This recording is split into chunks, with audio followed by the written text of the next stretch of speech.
Good evening বন্ধুরা, তোমরা সবাই কেমন আছো? আশা করি খুব খুব খুব ভালো আছো, আর আমিও খুব ভালো আছি।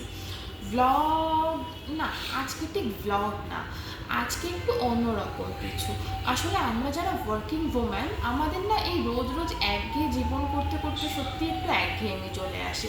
আর আমি নিজে যেহেতু খুব রান্না করতে ভালোবাসি, তো আমার কাছে একঘেয়েমি কাটানো মানে মনে হয় একটু ভালোভাবে ভালো মতন কিছু রান্না করি। কিন্তু অফিস কাজের চাপ, সংসারের চাপ সব কিছু মিলিয়ে তো রোজ রোজ করে হয়ে ওঠে না। তাই ওই ভাত রুটির একঘেয়েমি কাটিয়ে আজ একটু অন্য কিছু বানাবো। তো কী বানাবো সেটা তোমাদের সঙ্গেও শেয়ার করে নেবো। চলো তাহলে আর দেরি না করে শুরু করি। আজকে আমি ধোসা বানাবো। তো প্রথমেই দেখে নিচ্ছি ধোসার ব্যাটারটা ঠিকঠাক আছে নাকি। কালকে রাতে আমি 500 গ্রাম সিদ্ধ চালের সঙ্গে 150 গ্রাম মতন বিউলির ডাল ভিজিয়ে রেখেছিলাম। আর আজকে দুপুরে ওই 12টা 12:30 নাগাদ আমার বর ওটাকে পেস্ট করে রেখেছিল, যেহেতু আমি অফিসে ছিলাম সেই জন্য। তারপরে আমি বাড়িতে আসার পরে এটাকে এখন বার করে রেখেছি। আর একে একে আলু, পেঁয়াজ যা যা লাগবে সেগুলোকে রেডি করে নেব। আজকে মশলা ধোসা বানাবো, কিন্তু ধোসা যেহেতু আমি ফার্স্ট টাইম ট্রাই করছি, তার জন্য সাম্বার ডাল আর কোকোনাট চাটনির রিস্ক আমি নিইনি। তবে হ্যাঁ, একটা স্পাইসি চাটনি বানাবো মশলা ধোসার সাথে খাওয়ার জন্য। আর আজকে যদি পাস হয়ে যায় তো পরের টাইম নেক্সট টাইম একদম কোকোনাট চাটনি আর সাম্বার ডাল পাক্কা। তো সুতরাং সবসময় পরিমাণটা আমাদের চাল আর ডালের 1/3 নিতে হবে। যদি আমি 500 চাল নিই তো 150 ডাল, যদি আমি 1 কিলো চাল নিই তো 300 থেকে 350 ডাল। তো হয়ে গেছে চাল ডাল ভেজানো, এবার ব্যাটার রেডি। এবার আমি আলুগুলোকে একে একে কেটে নিচ্ছি। এগুলোকে কাটার পরে একে একে পেঁয়াজ, টমেটো এগুলো কেটে নেব, কেন কি আমি মশলা ধোসার জন্য পুর বানাবো। আর টমেটোর একটা স্পাইসি চাটনি শুকনো লঙ্কা টমেটো দিয়ে তৈরি করব। তো এবার একে একে পেঁয়াজগুলোকে কেটে নিচ্ছি। আর সুতরাং পেঁয়াজগুলোকে কাটতে কাটতে ধোসার এই ব্যাটারের গামলাটাও হালকা ঢাকনাটা আলগা করে রেখেছি, যাতে এটা ঠান্ডা ভাবটা একটু তাড়াতাড়ি কেটে যায়। কারণ একটু তাড়াতাড়ি রান্না করতে হবে, বাড়ির সবার মোটামুটি ডিনার আজকে এটা দিয়েই হবে। আর আমি নিজে ভীষণ টেনশানে আছি জানো তো, যে কী করে করতে পারবো কি না, কারণ সাউথ ইন্ডিয়ান ডিশ আমি ফার্স্ট টাইম ট্রাই করছি, আর এর আগে কখনো করিও নি। তো সুতরাং কী হবে কেমন হবে। তো চলো, পেঁয়াজ কাটা হয়ে গেছে, এবার একে একে বাটিতে পেঁয়াজগুলোকে আর আলুগুলোকে তুলে নেব। এরপরে টমেটোগুলোকে নিয়ে আসবো, কারণ টমেটোর একটা স্পাইসি চাটনি বানাবো। টমেটোগুলোকে জলে ভিজিয়ে রেখেছিলাম, তো এবার টমেটোগুলোকে কেটে নিয়ে মাঝখান থেকে এর বীজগুলোকে বার করে ফেলবো। এগুলো কিন্তু তোমরা রান্না যখন করবে তখনও বাদ দিয়ে দিতে পারো, আমি দিই কারণ এটা স্বাস্থ্যের পক্ষে খুব ভালো, ইউরিক অ্যাসিড হয় না। ডালের জল বা টমেটোর বীজ ফেলে খেলে এগুলোতে কখনোই ইউরিক অ্যাসিডের প্রবলেম হয় না। তবে চাটনি বানানোর ক্ষেত্রে কিন্তু অবশ্যই এই বীজগুলোকে ফেলে দিতে হবে। টমেটোগুলোকে যথারীতি হাফ বা 4 টুকরো করে কেটে নিয়ে এর বীজগুলোকে ফেলে নিয়ে এরপর আমি যেটা করব, টমেটোগুলোকে বাটিতে তুলে নিয়ে সিদ্ধ বসাবো। আর আলুটাকেও ভালো করে জলে ধুয়ে নেব, নিয়ে আলুটাকেও একসঙ্গে সিদ্ধ বসিয়ে দেবো। তো এবার আলুটা এখানে সুন্দর করে কেটে নিয়েছি, নিয়ে ধুয়ে নিয়েছি। আলুটাকে এবার গ্যাস অন করে সিদ্ধ বসালাম। আর তার মধ্যে যেটা দিয়ে দেব সেটা হচ্ছে অল্প একটু লবণ। লবণ দিয়ে সিদ্ধ করলে তো যে কোনো জিনিস একটু তাড়াতাড়ি সিদ্ধ হয়, তো সেই জন্য দিয়ে দেব। আর এই পাশের গ্যাসটা অন করব।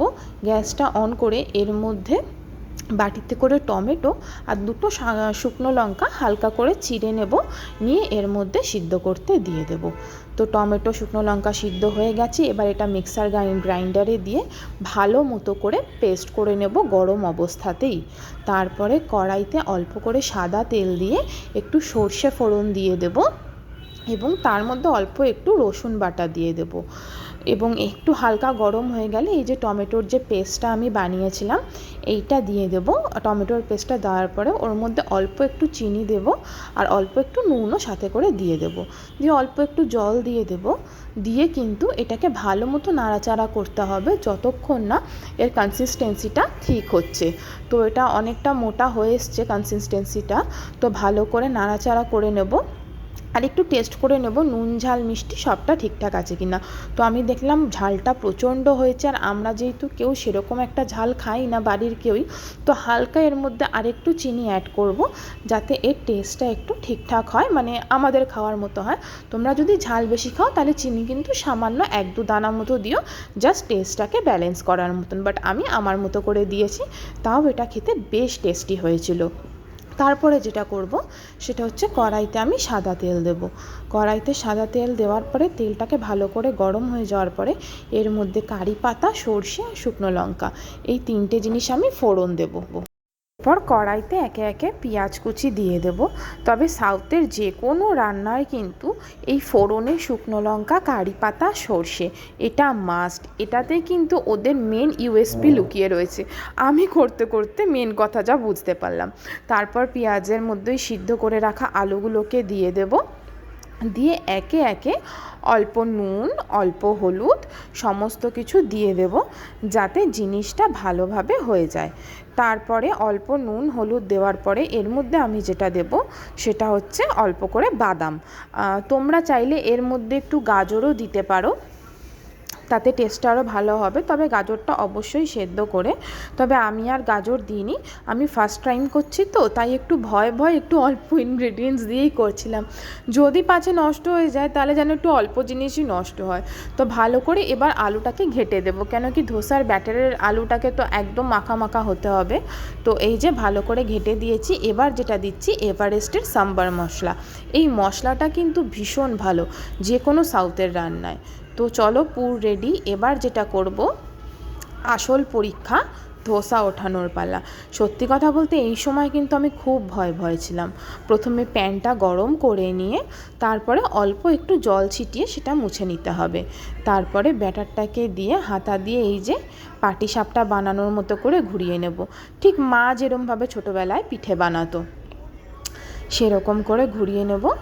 আর দেখতে হবে ধোসার ব্যাটারটা যেন খুব থিক বা খুব পাতলা না হয়, কনসিস্টেন্সি যেন সমান থাকে। প্রয়োজনে একটু জলও দিয়ে নিতে পারো। তো এই যে ব্যাটারটা, তারপর ধোসাটা যখন হালকা হালকা ভাজা ভাজা হয়ে যাবে তখন ওর ওপরে একটু করে বাটার দিয়ে দেবো। আমি আগে থেকেই একটু বাটার গরম করে রেখেছিলাম, বাট তোমরা বাটার না চাইলে সাদা তেলে অল্প করে ছিটিয়ে দিতে পারো, কোনো অসুবিধা নেই। এরপরে সেই আলুর পুরটা এর মধ্যে দিয়ে দেব। দিয়ে আর ওই 10 সেকেন্ড মতো 15 সেকেন্ড মতো রেখে আস্তে আস্তে আস্তে আস্তে এটাকে গোটানো শুরু করব। যখন এটা অটোমেটিক রেডি হয়ে যাবে তখন কিন্তু অটোমেটিকই তাওয়া থেকে উঠে যাবে। উঠে আসার কোনো প্রবলেম করতে হবে না। তো প্রথমবার বানিয়েছি, একটু কেন অনেকটাই ভুল ত্রুটি দেখাতে হয়েছে, বাট বিশ্বাস করো খেতে কিন্তু ভীষণ ভালো হয়েছিল, ভীষণ টেস্টি আর ইয়াম্মিও হয়েছিল। তো চলো আজকের ভিডিওটা এখানেই শেষ করছি। সবাই ভালো থেকো, সুস্থ থেকো। আর হ্যাঁ, এই ধোসাটা বানানো থেকে ডেকোরেশন দুটোই কিন্তু আমার বরমশাইয়ের করা। তো চলো তোমরাও বাড়িতে এরকম করে ট্রাই করে দেখতে পারো, আশা করি তোমাদেরও খুব ভালো লাগবে।